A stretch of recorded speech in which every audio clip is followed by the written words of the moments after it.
वंश का पुरोहिती स्वीकार करिए, उनके गुरु बनिए। तब वशिष्ठ जी ने कहा था कि ये हमसे नहीं होगा। क्यों? पुरोहित कर्म अति मंदा। उत्तरकांड में प्रसंग आया है कि वशिष्ठ जी ने साफ इनकार कर दिया कि मैं पुरोहिती नहीं कराऊंगा। जजमान का पाप पुण्य सब हरना पड़ता है, बड़े बड़े कर्म कराने पड़ते, हम पुरोहिती नहीं कराएंगे। तब ब्रह्मा जी ने समझाया कि अपने हाथ में आई हुई बाजी को तुम त्याग रहे हो। अरे जिस सूर्यवंश की पुरोहिती के लिए हम तुमसे कह रहे, उसी कुल में एक दिन स्वयं भगवान पुत्र रूप में प्रकट होने वाले हैं। तुम्हें राम का गुरु बनना पड़ेगा, तुम्हें राम के गुरु बनने का सौभाग्य प्राप्त होगा, तुम ब्रह्म के गुरु बनोगे। तब वशिष्ठ जी ने कहा अगर ऐसी बात है तो मैं पुरोहिती स्वीकार करता हूँ। और आकर के इस कुल के कुल गुरु बने थे वशिष्ठ जी, और कब से इस प्रतीक्षा में थे कि प्रभु आएंगे और मैं उनका गुरु बनूंगा। अपने इन्हीं हाथों से ब्रह्म को मैं धनुष बाण चलाना सिखाऊंगा, मैं उनको अपने गोदी में बिठा करके वेद का अध्ययन कराऊंगा। ये वशिष्ठ जी का विचार था, ये वशिष्ठ जी की भावना थी। आज वशिष्ठ जी ने सुना कि प्रभु प्रकट हो गए, भागे भागे आए हैं, आसन पर विराजमान हुए, तीनों माताएं चारों लालाओं को लेकर बैठी हैं, नामकरण का समय आया।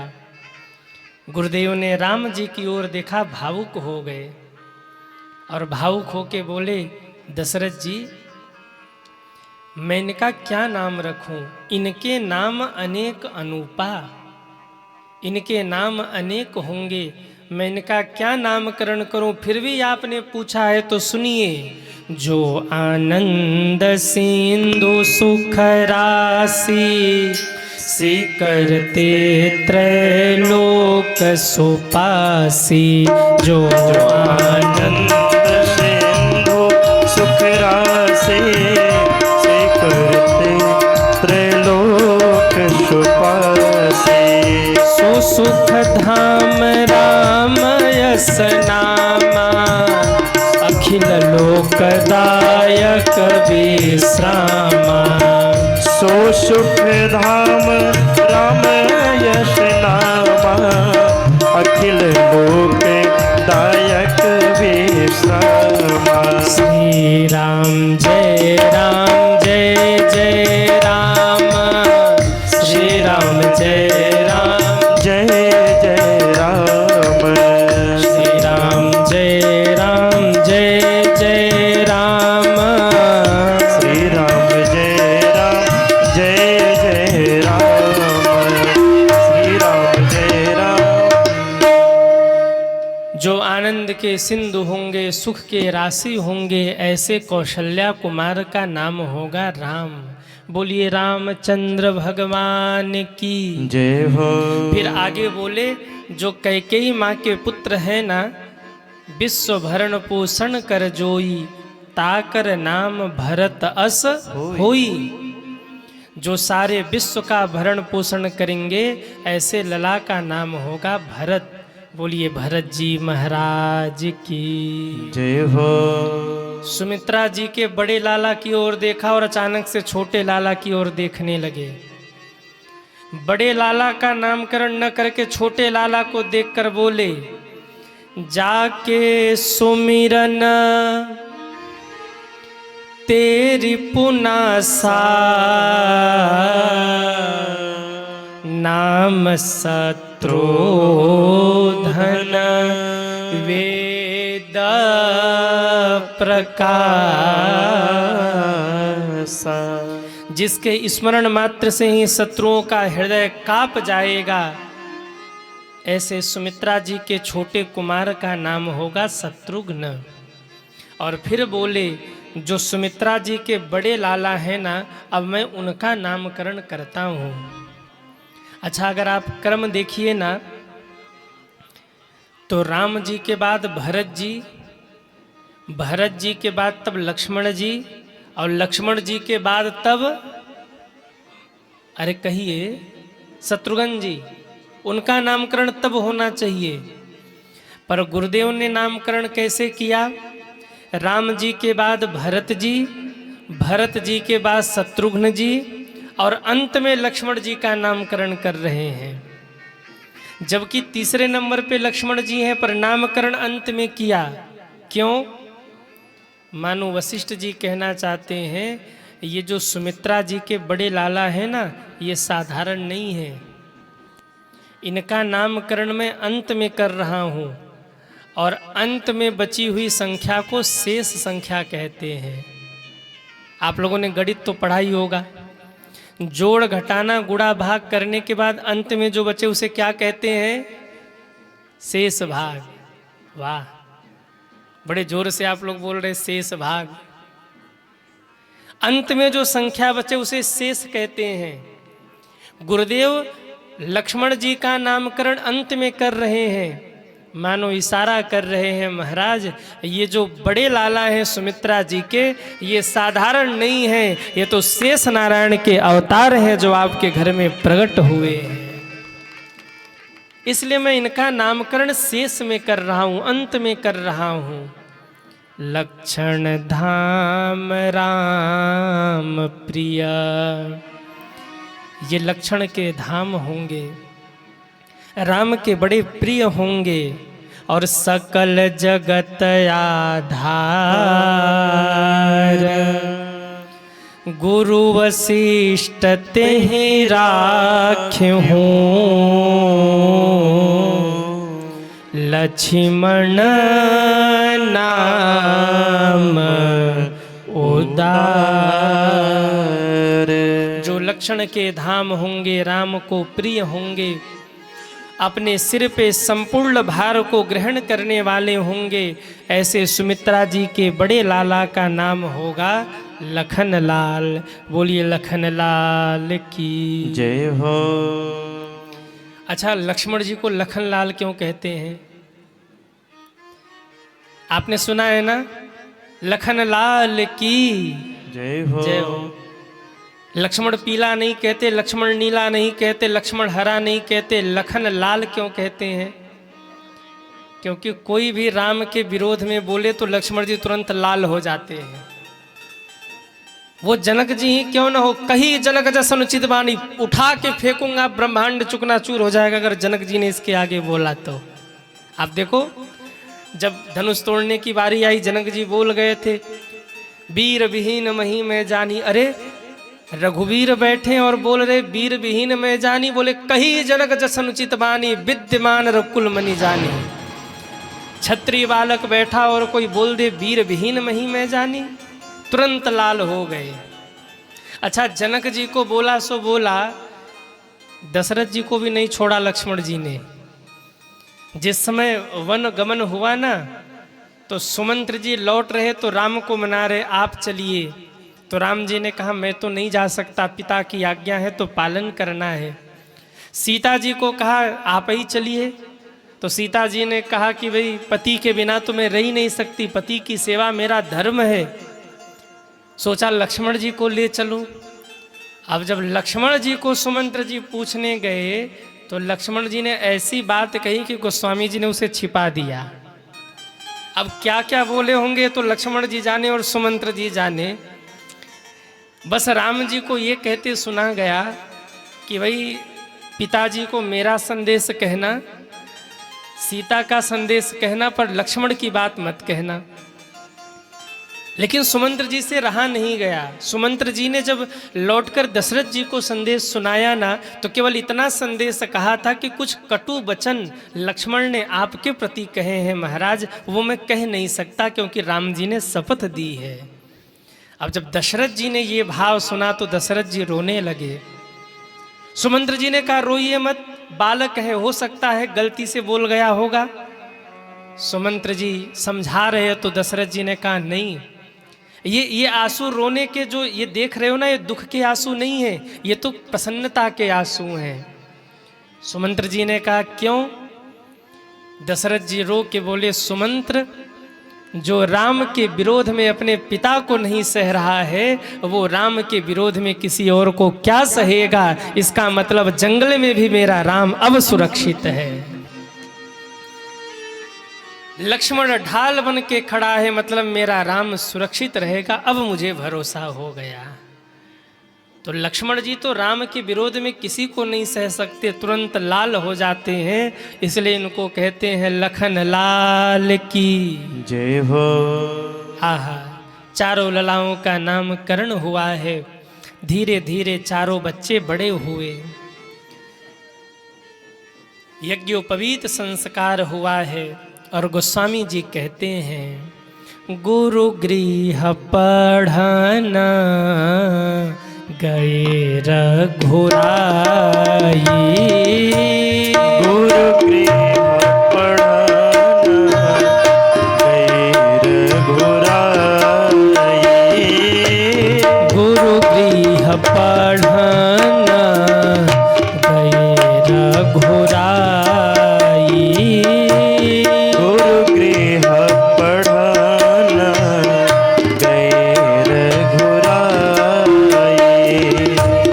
अल्पकाल विद्या सब पाई, अल्पकाल विद्या सब पाई, प्रातः काल उठी के रघुनाथा, प्रातः काल उठी के रघुनाथा, मात पिता गुरु नवहि माथा, मात पिता गुरु नवहि माथा, मात पिता गुरु नवहि माथा, मात पिता गुरु नवहि माथा, नवहि माथा। नवहि माथा।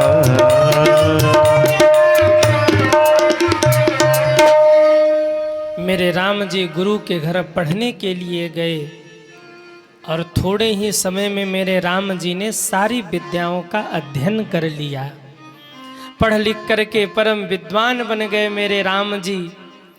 अरे जिनके वाहन गरुण जी के चलने से उनके पंखों से वेद की ऋजाएं प्रकट होती हैं, सो हरि पढ़ यह कौतुक भारी।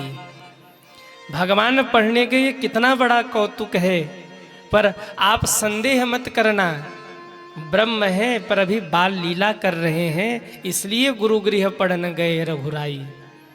जब मेरे राम जी पढ़ लिख करके विद्वान बने तो मेरे राम जी अब लौट करके घर आए, और मेरे राम जी की मर्यादा देखिए। पढ़ लिख जाने के बाद मेरे राम जी की दिनचर्या क्या है, आजकल के बच्चों की तरह नहीं कि पढ़ लिख जाने के बाद मम्मी पापा कोई हाय हल्लो करे। आजकल के बच्चे तो जरा सा भी पढ़ लिख जाए तो हाय मम्मी हाय पापा, अरे राम राम, सत्यानाश हो गया। गांव में तो थोड़ी मर्यादाएं बची हैं, शहरों में तो सब ध्वस्त हो गया। अच्छा, छोटे छोटे शहरों में तो मान लो कुछ बचा ही है, बड़े बड़े शहरों में जाओ तो वहां तो बड़ी मुसीबत है। हाँ, मम्मी पापा, माता और पिता को ऐसे बोले मम्मी यार तुम जानती नहीं, पापा यार तो पापा को ऐसे शब्द प्रयोग करते हैं। हाय रे विद्या, अगर विद्या आपके पतन का कारण बन रही है तो आपके लिए विद्या नहीं है, आपके लिए विकृति का मार्ग है। इसलिए ठीक है अपने बच्चों को पढ़ाइए, पर शिक्षा संस्कार युक्त होना चाहिए। पढ़ लिख कर हम इतने भी बड़े न बन जाएं कि अपने माता पिता का आदर ही करना हम भूल जाएं। आजकल के बच्चे शिक्षित तो हो रहे हैं पर संस्कार विहीन भी हो रहे हैं। और शिक्षा का ये मतलब नहीं कि हम संस्कार भूल जाएं। कहीं न कहीं 25 वर्षों से इस गांव के लोगों ने जो अपनी परंपरा को बचा करके रखा है, जो सतबहिनी के भक्तों ने, जो सतबहिनी समिति के भक्तों ने इस परंपरा को बचा करके रखा है, ये चीज़ दर्शा रही है कि हम कितने भी शिक्षित क्यों न हो जाएं, अपने गांव की माटी से हम जुड़े रहें और अपनी परंपराओं को जागृत रखें, ये हमारा परम कर्तव्य है। और अपनी परंपरा को बचाना ये बिहार और झारखंड से ज़्यादा कौन जानेगा। बिहार और झारखंड के लोग, मुझे कहने में कोई संकोच नहीं है, बिहार और झारखंड के लोग होली अपने घर नहीं जाएंगे, दिवाली पे अपने घर नहीं जाएंगे, पर छठ पूजा आए तो कोई रोक के दिखाए उनको। छठ पूजा आए तो कोई उनको रोक के दिखाए। क्यों? छठ पूजा जमीनी पर्व है। आज जन्मभूमि की माटी ने पुकारा है, आज माँ ने पुकारा है, आज गांव ने पुकारा है, तो भले ही कितना परिश्रम न करना पड़े, सब काम धाम बंद करके अपने गांव जरूर पहुंचेंगे और छठ पूजा जरूर मनाएंगे। ये हमारी परंपरा है। इस परंपरा को जागृत रखा है बिहार और झारखंड के लोगों ने। वरना बड़े बड़े शहरों की स्थिति बड़ी विचित्र है सज्जनों। बड़े बड़े शहरों की स्थिति ये है कि माँ बाप पढ़ा पढ़ा के बच्चों को विदेश भेज रहे हैं, और जब बुढ़ापे में माँ बाप फोन कर रहे कि बेटा आ जाओ तुम्हारी ज़रूरत है, तो उत्तर आ रहा कि पैसा भेज दे रहे, दवा करवा लीजिए, हम नहीं आ पाएंगे। माँ मर गई, उधर से फोन आ रहा पड़ोसियों को, अंतिम संस्कार कर दो, हम नहीं आ पाएंगे, पैसा भेज दे रहे हैं। अब आप बताइए वो शिक्षा किस योग्य है जो हमें कुसंस्कारी बना दे।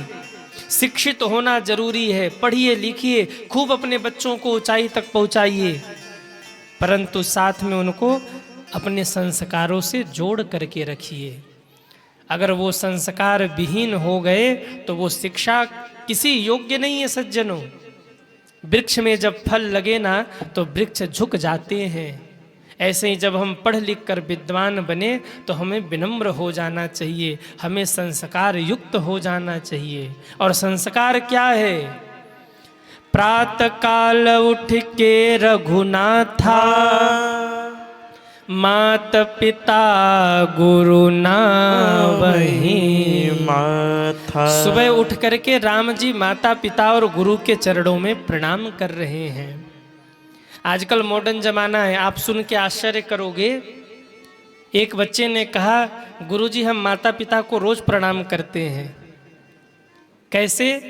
कहा आजकल मॉडल जमाना है ना, तो रहते तो एक ही घर में है, पर जैसे ही सुबह उठते हैं व्हाट्सएप पर उनको प्रणाम लिख के भेज देते हैं, और वो भी व्हाट्सएप पे आशीर्वाद लिख के भेज देते, उठ के जाने का मन नहीं करता। हमने कहा वाह, इतनी सुविधा में डूब गए कि बगल वाले कमरे में माँ बाप हैं, उठ के जाके चरण नहीं छू सकते। धिक्कार है तुम्हें। इसलिए अपने माँ बाप का आदर करिए, अपने माँ बाप के चरणों में सुबह उठ करके प्रणाम करिए। जितने युवा मुझे सुन रहे हैं, अपने माँ बाप का आशीर्वाद लीजिए, बड़े बुजुर्गों का सम्मान करिए। ये हमारी संस्कृति है। यही भगवान राम ने हम सबको सिखाया है। प्रातः काल उठ के रघुनाथा, मात पिता गुरु नावहि माथा। सुबह सुबह मेरे राम जी अपने माँ बाप के चरणों में प्रणाम करते हैं। और देखो अगर बच्चे बिगड़ रहे हों तो मेरा निवेदन है ये चौपाई पन्ने पर लिखवा करके लंबे अक्षरों में अपने घर के किसी कोने में टांग देना। अर्थ सहित लिख करके टांगिए, आते जाते उस पर दृष्टि पड़े, कम से कम कुछ तो सद्विचार उनके मन में आएंगे। कई परिवारों में मैंने ऐसा करवाया और उनको लाभ मिला है सज्जनों, आप भी करिए। जाते आते उस पर दृष्टि पड़े, बच्चे 10 दिन 20 दिन 1 महीने 2 महीने पढ़ेंगे और पढ़ते पढ़ते मन में भाव आएगा कि हमको भी प्रणाम करना चाहिए। बच्चे सिखाने से नहीं सीखते, बच्चे देख करके सीखते हैं। माँ बाप क्या कर रहे हैं बच्चे वहीं देखते हैं और वहीं करने लगते हैं। इसलिए उनको सिखाने की जरूरत नहीं, वो देखते हैं और देख करके सीखते हैं। दर्शन करिए, मेरे राम जी सुबह उठ करके जब प्रणाम करते हैं, आहा माँ बाप प्रसन्न हो जाते हैं। आय सुपाई करिए पुर काजा, पिताजी से आज्ञा लेकर के नगर भ्रमण करके कहाँ कहाँ क्या क्या नहीं हुआ सब काम निपटाते हैं। प्रजापुर के लोग राम जी की खूब बड़ाई करते हैं। अब इसके बाद ये कथा मोड़ ले गई। ये कथा अयोध्या से बक्सर पहुंच गई। बिहार में एक स्थान है बक्सर, आप लोग जानते हैं कि नहीं? यहां से कितना दूर होगा? कितना दूर होगा? 175 किलोमीटर। बक्सर में एक संत हुए, बक्सर वाले मामा जी के नाम से लोग जानते, बड़े प्रसिद्ध संत हुए और बड़े गीतों की उन्होंने रचना की। सीता जी को अपनी बहन मानते थे वो, बड़ी प्रसिद्धि हुई उनको उनकी, और कई कथावाचक तो उन्हीं के गीत गाते रहते हैं जो उन्होंने गीतों की रचना की। उसी बक्सर में एक संत रहते थे जिनका नाम था विश्वामित्र। गोस्वामी जी कहते हैं वो विश्वामित्र जी कौन है? विश्वामित्र महामुनि ज्ञानी, बसहि विपिन शुभयाश्रम जानी। जहाँ तहाँ योग यज्ञ मुनि करहि, अति मारीच शोभाहु डराई। देखत यज्ञ निशाचर ध्यावहि, करहि उपद्रव मुनि दुख पावहि। बार बार विश्वामित्र जी यज्ञ करते पर यज्ञ पूरा नहीं होता। सुबाहु मारीच आकर के यज्ञ को विध्वंस कर देते।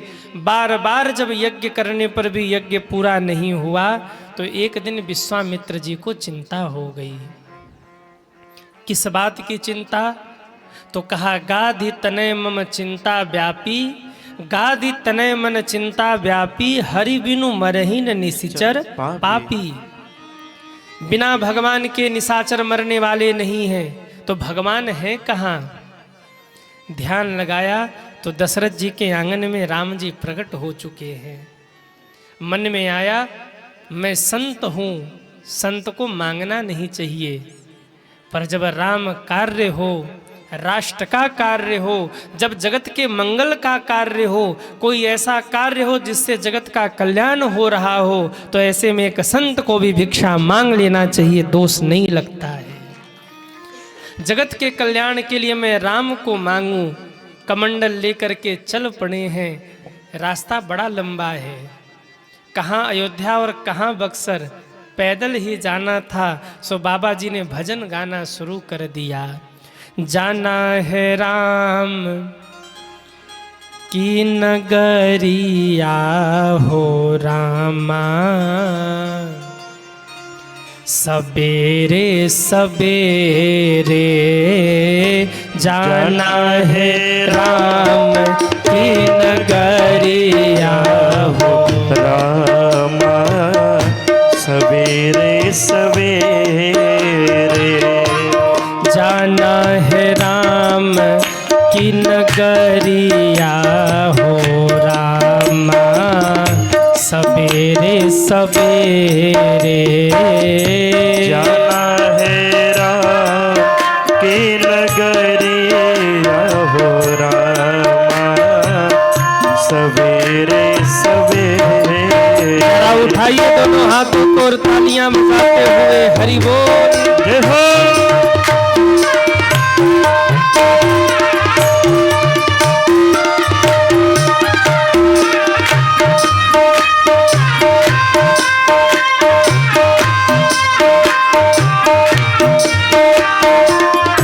हरि बोल।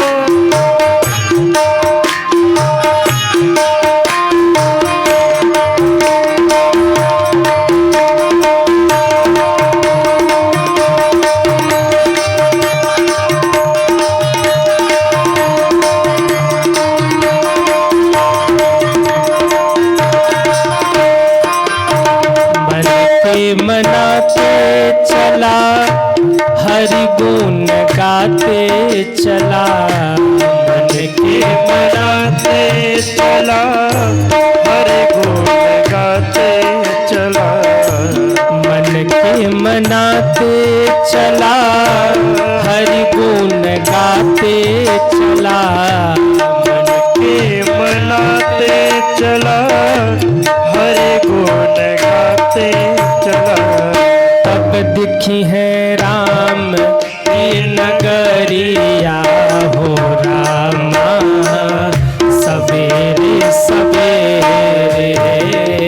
तब दिखी है राम की नगरिया हो रामा, सवेरे सवेरे।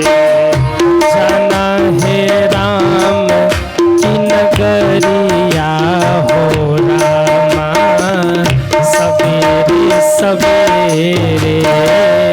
जाना है राम की नगरिया हो राम, जय हो। सवेरे सवेरे।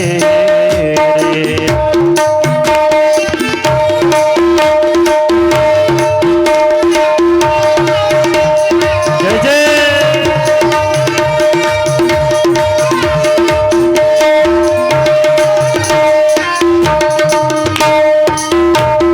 कैसे राम की नगरिया जाए?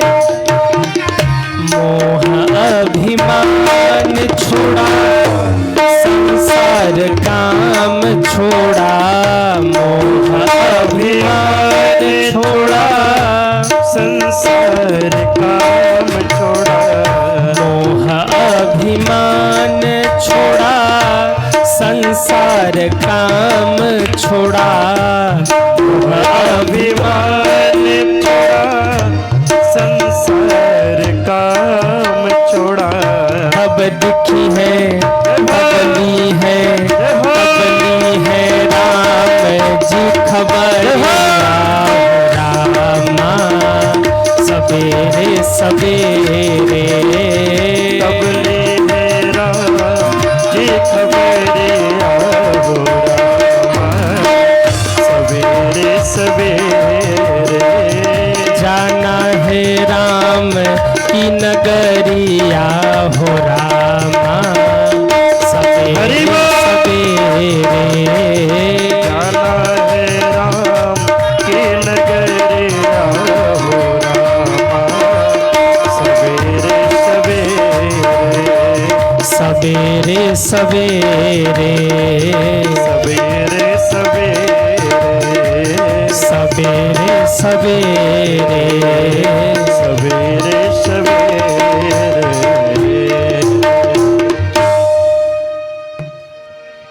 मोह अभिमान छोड़ा, अरे संसार काम छोड़ा, मोह अभिमान। अरे गाओ ना। मोह अभिमान छोड़ा, संसार काम छोड़ा, मोह अभिमान छोड़ा, संसार। तबली है राम जी खबरिया हो रामा, सवेरे सवेरे। तबली है जी खबरिया हो रामा, हाँ जाना है राम की नगरिया हो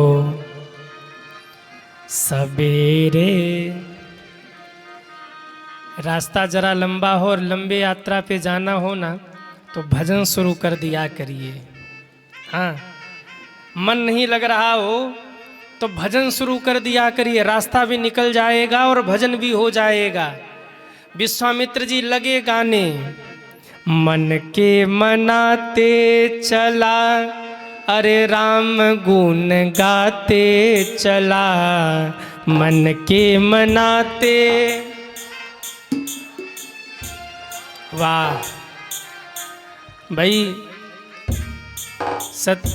सतबहिनी नाम है ना, सतबहिनी हैं, सतबहिनी वाले गाते बढ़िया है,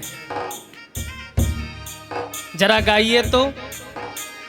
हो मन के मनाते चला, हरि गुण गाते चला, मन के मनाते। वाह। तब दिखी है राम की नगरिया हो रामा, सवेरे सवेरे तब दिखी है। जय हो सवेरे सवेरे, सवेरे सवेरे सवेरे। बोलिए रामचंद्र भगवान की जय हो। विश्वामित्र जी पहुँचे अयोध्या, सरजू स्नान करके दशरथ जी के द्वार पर जाके कहा, जाओ महाराज से कह दो विश्वामित्र आए हैं, दशरथ जी से तुरंत मिलना चाहते हैं। गादी तने विश्वामित्र मेरा नाम है और अभी मैं तुरंत महाराज से मिलना चाहता हूँ। दूत दौड़े, महाराज प्रणाम। बक्सर से चल के गादी तने बाबा विश्वामित्र पधारे हैं और अभी आपसे मिलना चाहते हैं। जैसे ही विश्वामित्र जी का नाम सुना, दशरथ जी उठ के खड़े हो गए, हाथ पैर कांपने लगा दशरथ जी का। बोले नहीं नहीं, विश्वामित्र नहीं हो सकते, कोई और महात्मा होंगे, जरा फिर से पूछ के आओ। फिर दूत दौड़े दौड़े गए, बाबा आपका नाम क्या है, भूल गए हम, रास्ता जरा लंबा था, फिर से बताओ ना। कहा मेरा नाम गादी तने विश्वामित्र है, जाके कह दो विश्वामित्र मिलने आए हैं। दूत फिर दौड़े, महाराज हम भूले नहीं हैं, गादी तने विश्वामित्र जी ही आए हैं। दशरथ जी विश्वामित्र जी का नाम सुनकर के थर थर काँप रहे हैं। अब आप कहेंगे कि महाराज जी ये दशरथ जी काँप क्यों रहे हैं? राम जी का जन्म हुआ तो बड़े बड़े महात्मा आए, तब तो दशरथ जी नहीं काँपे, पर विश्वामित्र जी का नाम सुनकर के काँप रहे हैं दशरथ जी, ऐसा क्यों है? ध्यान देना, ये विश्वामित्र जी साधारण महात्मा नहीं है और ये हमेशा आते भी नहीं हैं। दशरथ जी सोच रहे हैं मेरे रघुवंश में, मेरी परंपरा में, मेरे परिवार में, मेरे अयोध्या में विश्वामित्र जी के चरण तब ही पड़ते हैं जब जब हमारे यहाँ कोई चंद्र नाम का राजा होता है। बहुत पहले आए थे जब एक बार हरिश्चंद्र हुए थे, और तब से बीच में कभी नहीं आए, फिर आए हैं जब रामचंद्र हुए हैं। तो दशरथ जी काँप क्यों रहे हैं? दशरथ जी ये सोच के काँप रहे हैं कि हरिश्चंद्र के समय में आए थे तो हरिश्चंद्र को काशी में ले जा कर के बेचा था, फिर बीच में कभी नहीं आए, रामचंद्र के समय में आए हैं, कहीं मेरे रामचंद्र को ले जा कर के सतबहिनी में न बेच दे, यही सोच के काँप गए। और इतने व्यथित हो गए, व्याकुल हो गए कि तुरंत ब्राह्मणों का समाज बुलाया। क्यों? पंडित जी लोग रहेंगे तो थोड़ा सा संभाल करेंगे, संभालेंगे विश्वामित्र जी को, हमारे बस की बात नहीं है। बाबा कहते हैं मुनिया गमन सुना जब राजा, मुनिया गमन सुना जब राजा, मिलन गयहु लय विप्र समाजा, मिलन गयहु लय विप्र समाजा। मुनिया गमन सुना जब राजा, मिलन गयहु लय विप्र समाजा, मिलन गयहु लय विप्र समाजा, मिलन गयहु लय विप्र समाजा। पूरा ब्राह्मण समाज लेकर, संतों की टीम लेकर चरणों में दंडवत प्रणाम किया, लेकर आसन आए, आसन पर बिठाया, चरण धोए, आरती किया, और जब चेहरे की ओर देखा तो बाबा का चेहरा चढ़ा हुआ है। अब दशरथ जी का हाल बेहाल, चरण भी धोए, आरती भी किया, पर बाबा का चेहरा चढ़ा हुआ है, मुस्कुरा नहीं रहे बाबा। भागे भागे गए वशिष्ठ जी के पास, गुरुदेव विश्वामित्र जी आए हैं। हाँ तो क्या हो गया? चेहरा चढ़ा है। चरण धोया तुमने? बोले चरण भी धोया। आरती की तुमने? आरती भी की। माला पहनाया कि नहीं? बोले माला भी पहनाया। फिर भी चेहरा चढ़ा हुआ है। वशिष्ठ जी 2 मिनट सोचते सोचते बोले भोजन कराया? कहा भोजन तो नहीं कराया। वशिष्ठ जी बोले भूखा आदमी खाक मुस्कुराएगा? पेट में भूख लगी हो, बक्सर से चल के आए हैं अयोध्या, अरे पहले भोजन तो करवाओ। अरे दशरथ जी दौड़े रानियों को कहा जल्दी खीर पूड़ी बनाओ। बढ़िया व्यंजन पकवान बने। दशरथ जी ने अपने हाथ से भोजन करवाया। विविध भांति भोजन करवावा। और जब भोजन किया तो मुनि ही हरस, अब हर्षित हुए। और जैसे ही हर्षित हुए मुनि चरणन मेले सुतचारी। बस विश्वामित्र जी जैसे ही हर्षित होकर हंसने लगे, चारों बच्चों को कहा इसी समय प्रणाम करके पीछे हो जाओ, बाबा को प्रणाम करो। चारों बच्चे प्रणाम करके बगल में हुए, पर जैसे ही राम की ओर देखा, आहा, राम की ओर निहारे ही जा रहे और धीरे से मुस्कुराए। बाबा यही हैं हमारे काम के। राम की ओर देख के मुस्कुराए बाबा। दशरथ जी तुरंत राम को पीछे करके खड़े हो गए। गुरुदेव राम को मत देखो, हमें देखो, हमें देखो, बताओ मैं आपकी क्या सेवा करूं? के ही कारण आगमन तुम्हारा। मेरे राम की ओर मत देखो गुरुदेव, बताओ ना मैं आपकी क्या सेवा करूं? मांगिए। कोई कार्य था तो आपने मुझे बुला लिया होता। अगर कुछ चाहिए ना तो आप मांग लीजिए, मैं देने के लिए तैयार हूं। कहिए मैं आपकी क्या सेवा करूं? हे गुरुदेव, आपके कहने में देरी होगी, मेरे करने में देरी नहीं होगी। और अगर आप ये भी कहोगे कि मैं अपने प्राण दे दूं तो हंसते हंसते 1 मिनट में सिर काट के आपके चरणों में न्योछावर कर दूंगा, ये मेरा वचन है। विश्वामित्र जी धीरे से मुस्कुराए। कहा दशरथ जी प्राण नहीं चाहिए, आज मुझे प्राणनाथ चाहिए। क्या मतलब? बोले महाराज निशाचर मुझे परेशान किए हुए हैं, बार बार मैं यज्ञ करता हूँ, यज्ञ पूर्ण नहीं होता है। जिस कारण से मैं आया हूँ वो उद्देश्य सुनिए। मैं परेशान हूँ, मेरा यज्ञ पूर्ण नहीं हो रहा है, मुझे राम को दे दो। और जैसे ही कहा राम को दे दो, दशरथ जी चरणों में गिर के रोने लगे। गुरुजी आपको मांगने नहीं आया, राम भी भला देने की चीज है। अच्छा आपसे अगर आपके राम को कोई मांग ले तो क्या आप लोग दे सकोगे? अरे कहिए ना। आपसे कोई कहे कि अपने राम को मुझे दे दो, राम यानी अपने भजन को, अपनी भक्ति को, आपके जीवन में जो आपके ठाकुर जी हैं, जो आपके इष्ट देव हैं, आपके राम है, उसे मुझे दे दो। आप में से है कोई जो देने वाला है राम को? कोई नहीं देगा। दशरथ जी रो पड़े, गुरुदेव राम देने की चीज नहीं है, आपने गलत मांग लिया गुरुदेव, राम को मत मांगिए। हाँ 2 अक्षर के राम चाहिए ना, 2 अक्षर के राम को आप छोड़ दीजिए। मेरे राज्य में जितनी भी 2 अक्षर की वस्तुएं हैं आप सब ले जाइए। क्या है 2 अक्षर की? तो दशरथ जी ने लिस्ट रख दिया। मांगहूं भूमि, जरा मिलाइएगा 2 अक्षर की क्या क्या है मेरे नगर में। दशरथ जी कह रहे मांगहूं भूमि, धेनु धन कोसा,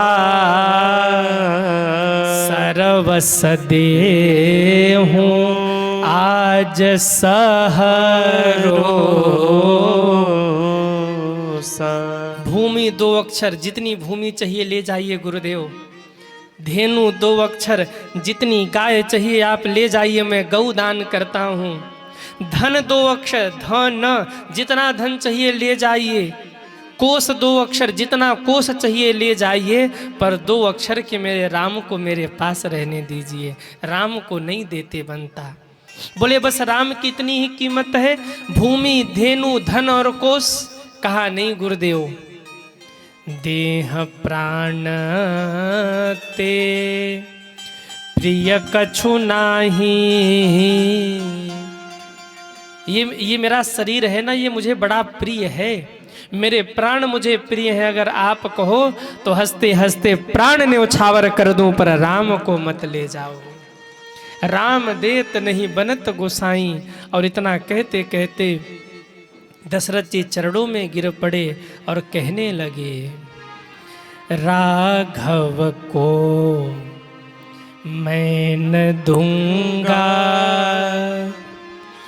मुनिनाथ मरते मरते, मुनिनाथ मरते मरते, राघव को मैं न दूंगा, राघव को मैं न दूंगा, मुनिनाथ मरते मरते, मुनिनाथ मरते मरते, मेरे प्राण ना रहेंगे, मेरे प्राण ना रहेंगे, ये दान करते करते, ये दान करते करते, राघव को मैं न दूंगा, राघव को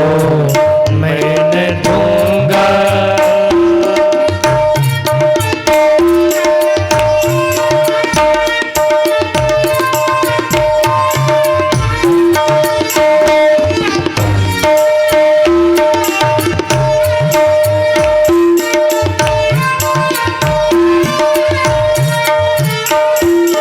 जल के बिना कदाचित मछली शरीर धारे, जल के बिना कदाचित मछली शरीर धारे, पर मैं न जी सकूंगा इनके बिना निहारे, पर मैं न जी सकूंगा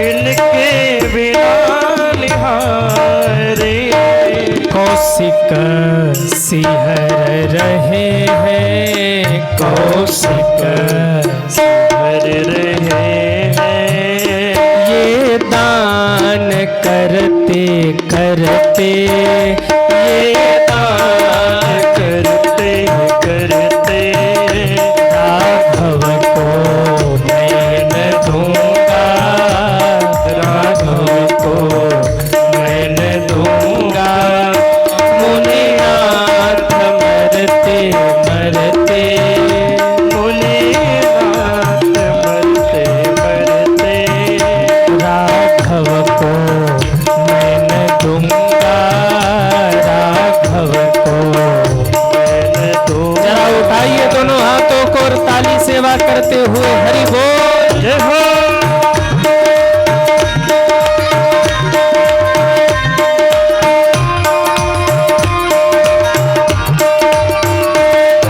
हरि बोल।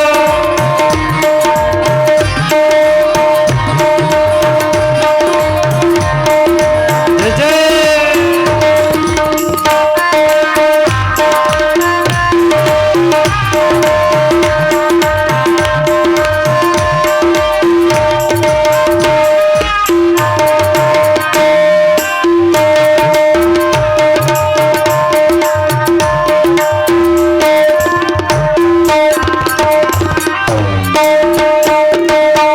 लड़के हैं राम लक्ष्मण कैसे करे लड़ाई, लड़के हैं राम लक्ष्मण कैसे करे लड़ाई, गिरधर प्रभु को देते बनता नहीं गोसाई, गिरधर प्रभु को देते बनता नहीं गोसाई, कहयूं पड़े तुम्हारे चरण पर कहयो पड़े, चरण पर मृगनीर भरते भरते, मृगनीर भरते भरते, राघव को मैं न दूंगा, राघव को मैं न दूंगा। मुनिनाथ मरते मरते, मुनिनाथ मरते मरते, मेरे प्राण ना रहेंगे, मेरे प्राण ना रहेंगे। ये दान करते करते, ये दान करते करते, राघव को मैं न दूंगा, राघव को मैं न दूंगा, राघव को मैं न दूंगा। मुनिनाथ मरते मरते, मेरे प्राण ना रहेंगे, मेरे प्राण ना रहेंगे। गुरुदेव ये दान करते करते, उधर राम जाएगा और उधर मेरे प्राण जाएंगे, इसलिए गुरुदेव राम को मत मांगिए। अब स्थिति ये हो गई, विश्वामित्र जी कह रहे राम को लेकर के जाऊंगा, और दशरथ जी कह रहे कुछ भी हो जाए मर जाऊंगा पर राम को नहीं दूंगा। विश्वामित्र जी ने वशिष्ठ जी की ओर देखा, चेला को समझाओ मान नहीं रहा है, जगत का कल्याण करवाना है और यहाँ पिता पुत्र ये मोह प्रकट हो गया है, इनको समझाइए जरा। वशिष्ठ जी किनारे खींच कर ले गए दशरथ जी को और पूछा महाराज क्यों नहीं देना चाहते राम को।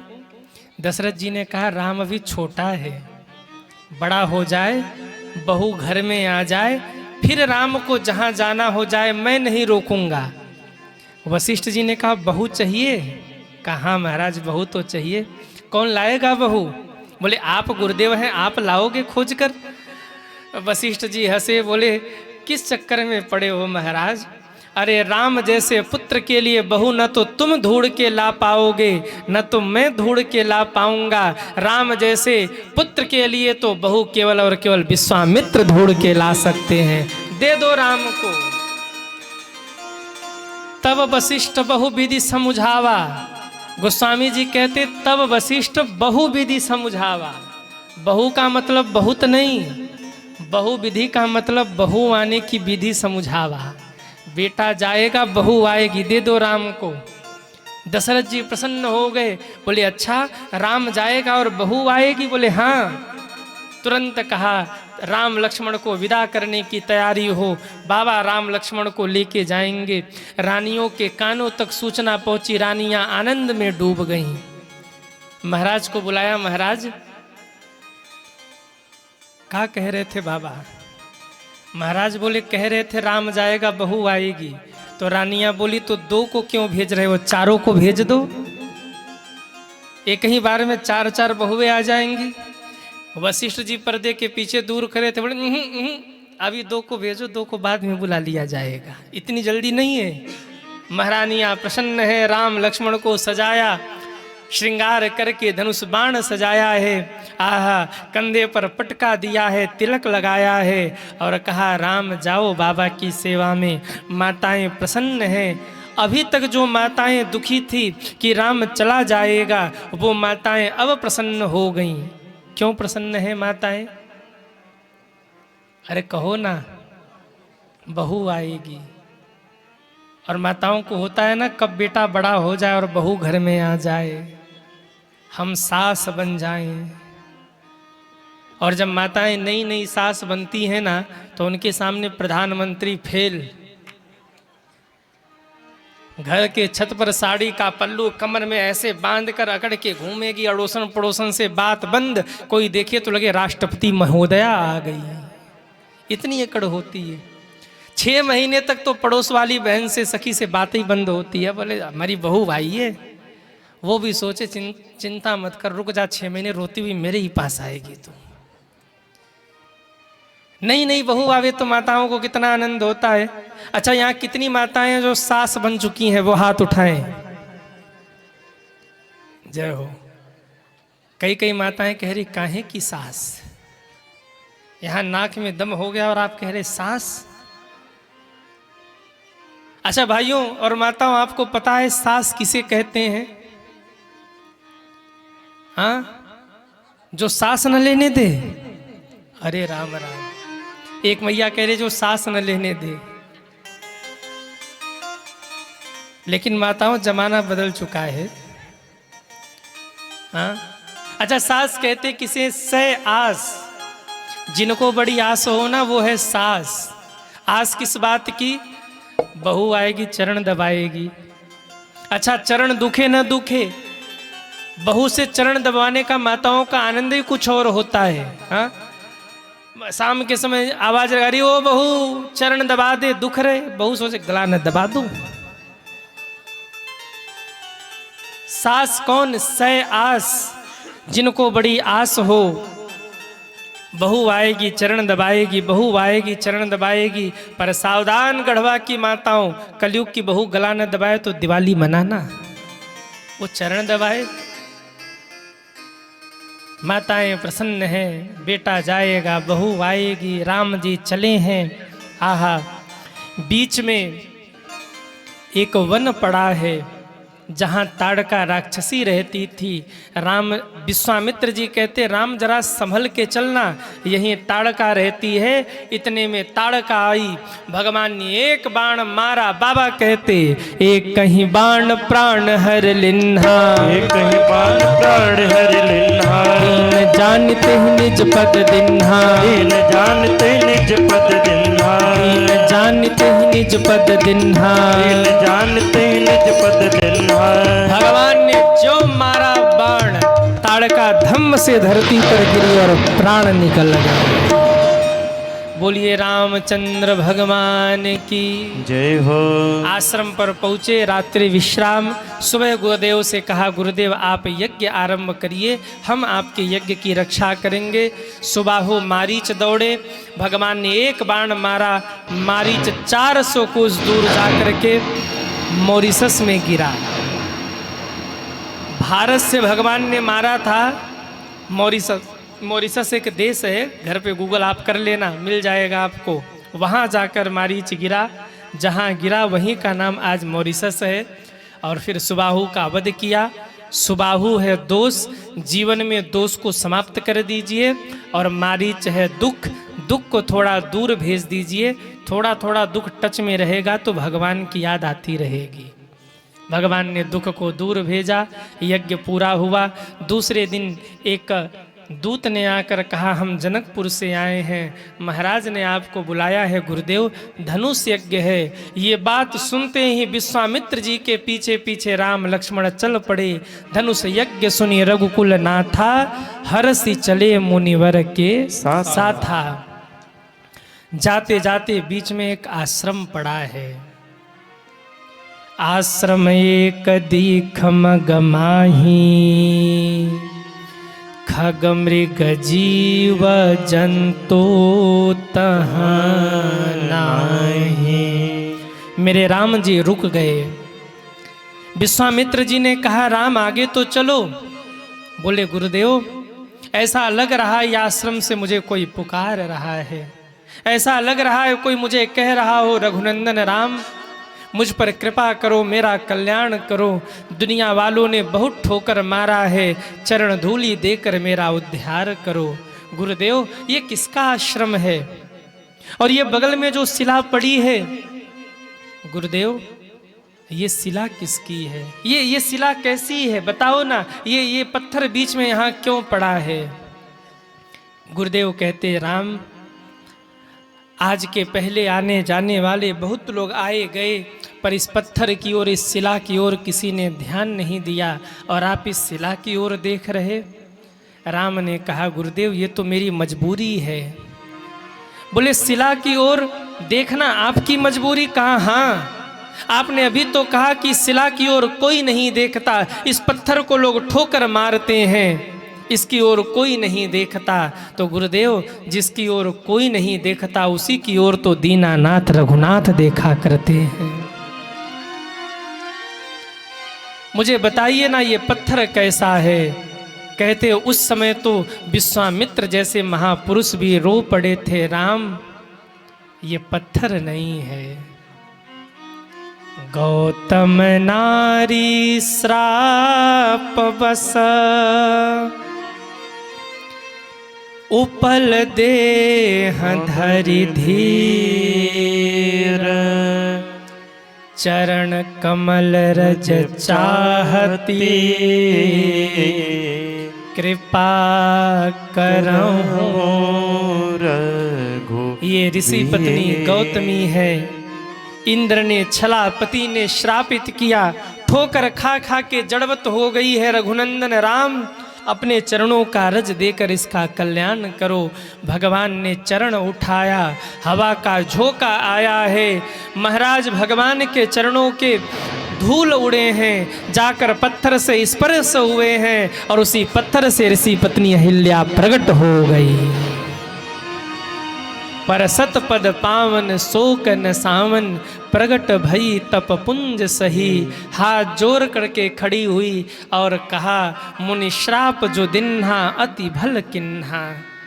मुनि ने श्राप दे करके मुझ दुखियारी का कल्याण किया, क्योंकि मेरे पति को आपके दर्शन नहीं हुए। भाग्यशाली तो मैं हूँ, श्राप लगा तो क्या, कम से कम राम का दर्शन तो मुझे हो गया। मुझे मेरे पति के लोक भेजिए प्रभु, मैं जाकर उनको धन्यवाद करूंगी। मुनि श्राप जो दिन्हा अति भल किन्हा, गई पति लोक आनंद भरी। अहिल्या अपने पति के लोक गई। भगवान के मन में बड़ा संकोच है, मुझसे पाप हुआ है। विश्वामित्र जी ने कहा चलो तुमको गंगा नहला देते हैं। तो गए जहाँ जग पावनी गंगा, भगवान गंगा नहाने गए और गंगा के तट पर बैठकर भगवान ने गंगा अवतरण की कथा सुनी। आगे जनकपुर की यात्रा की ओर आगे बढ़े। आज के नवाहन प्रायण के क्रम में राम जी के विवाह तक की कथा है। तो हमने राम जी को जनकपुर के बॉर्डर तक पहुंचा दिया। अब पूज्य दीदी जी आ चुकी हैं, राम जी को जनकपुर में प्रवेश कराएंगी और राम जी से धनुष तोड़वा करके आप लोगों को राम जी की बारात में ले चलेंगी। बोलिए रामचंद्र भगवान की जय हो, श्री हनुमंत लाल की जय हो। नमः पार्वती पतये हर हर हर महादेव।